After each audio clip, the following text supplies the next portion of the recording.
안녕하세요 여러분. 오늘의 흥미로운 기사 내용은 투자자의 실수로 인해 최대 15%의 수익률을 놓칠 수 있다. 그리고 트럼프 관세. 경제와 시장에 어떤 영향을 미칠까? 에 관한 것입니다. 우선 좋아요 버튼을 누르고 채널 구독 및 알림 설정도 잊지 마세요. 여러분의 관심과 지지가 저희에게 큰 힘이 됩니다. 첫 소식은 여러분이 투자할 때 범하기 쉬운 실수를 피하는 방법에 대해 이야기해 보려고 합니다. 이 작은 실수가 여러분의 수익률에 큰 영향을 미칠 수 있다는 점 알고 계셨나요? 오늘 다룰 내용은 월스트리트 저널에 실린 기사에서 영감을 받아 준비했습니다. 이 기사는 투자자들이 흔히 저지르는 실수로 인해 어떻게 수익률이 감소할 수 있는지를 분석하고 있습니다. 그럼 본격적으로 시작해 보겠습니다. 먼저 첫 번째 실수는 바로 잘못된 타이밍에 투자하는 것입니다. 많은 투자자들이 주가가 오를 때는 매수하고 주가가 떨어질 때는 매도하는 경향이 있는데 이로 인해 수익률이 크게 감소할 수 있습니다. 예를 들어 지난 10년 동안 뮤추얼 펀드의 평균 연수익률은 약 7.3%였습니다. 그러나 실제로 투자자들이 얻은 수익률은 6.3%에 불과했습니다.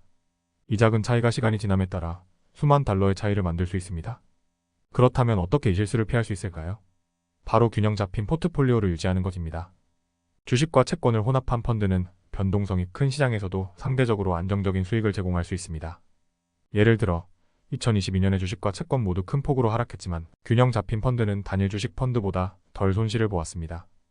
두 번째 실수는 현금을 충분히 보유하지 않는 것입니다. 많은 투자자들이 모든 자산을 투자에만 집중시키고 현금을 소홀히 하는데요. 그러나 시장이 하락할 때 현금을 보유하고 있는 것은 매우 중요합니다. 충분한 현금을 갖고 있으면 시장이 하락할 때 급히 자산을 매도할 필요가 없기 때문에 손실을 최소화할 수 있습니다. 전문가들은 보통 6개월 분의 생활비를 현금으로 보유할 것을 권장합니다. 특히 은퇴를 앞둔 분들은 더 많은 현금을 준비하는 것이 좋습니다. 또한 사회보장을 최대한 늦게 청구함으로써 월 수익을 높이고 이에 따라 현금 여유를 늘릴 수 있습니다. 마지막으로 세 번째 실수는 액티브 펀드에 지나치게 의존하는 것입니다. 액티브 펀드는 일반적으로 인덱스 펀드보다 낮은 수익률을 보이는 경우가 많습니다. 예를 들어 지난 10년간 액티브 펀드의 평균 수익률은 6.7%였지만 투자자들은 실제로 5.5%의 수익만을 실현했습니다. 가장 쉬운 해결책은 인덱스 펀드에 투자하는 것입니다. 인덱스 펀드는 낮은 비용과 안정적인 수익을 제공하며 장기적으로 시장 평균 이상의 수익을 얻을 수 있습니다. 특히 광범위한 시장에 투자하는 인덱스 펀드는 개인 투자자들에게 매우 유리한 선택이 될 수 있습니다. 오늘은 투자자들이 흔히 저지르는 3가지 실수와 이를 피할 수 있는 방법에 대해 알아봤습니다. 요약하자면 균형 잡힌 포트폴리오를 유지하고 충분한 현금을 보유하며 인덱스 펀드에 투자하는 것이 장기적으로 높은 수익을 유지하는 비결입니다. 두 번째 소식은 도널드 트럼프 전 대통령의 관세 정책이 투자자들에게 미칠 수 있는 영향에 대해 이야기해 보려고 합니다. 대선을 앞두고 트럼프의 관세 인상 계획이 다시 시장에 큰 파장을 일으킬 것으로 예상되는데요. 과연 이 정책이 경제와 주식시장에 어떤 영향을 미칠지 함께 알아보겠습니다.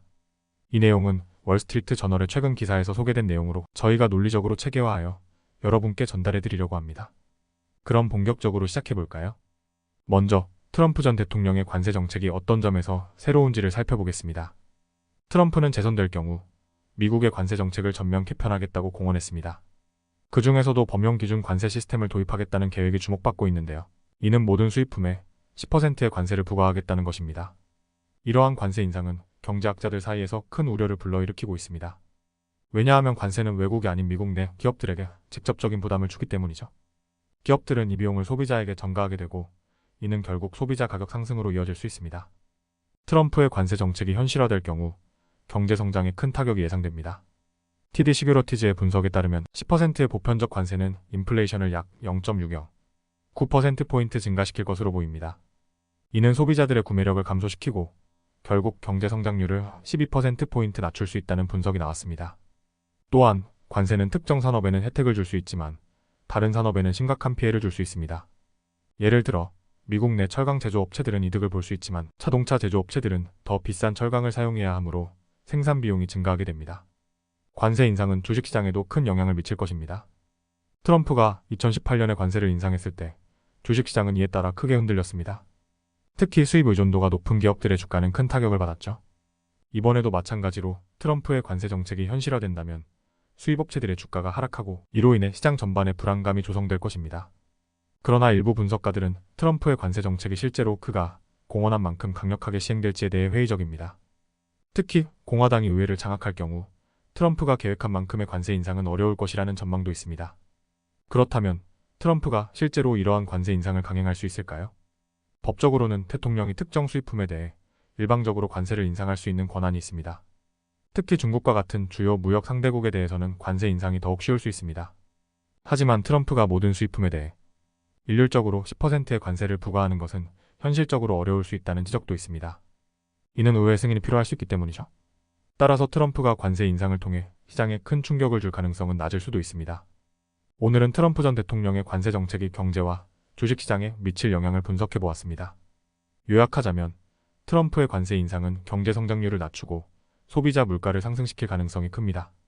그러나 이러한 정책이 실제로 시행될 가능성에 대해서는 아직 논란의 여지가 있습니다. 오늘은 여기까지입니다. 다음 영상에서 더 유익하고 흥미로운 내용으로 찾아뵙겠습니다. 이 영상은 투자 의견이 아닙니다. 매우 감사합니다.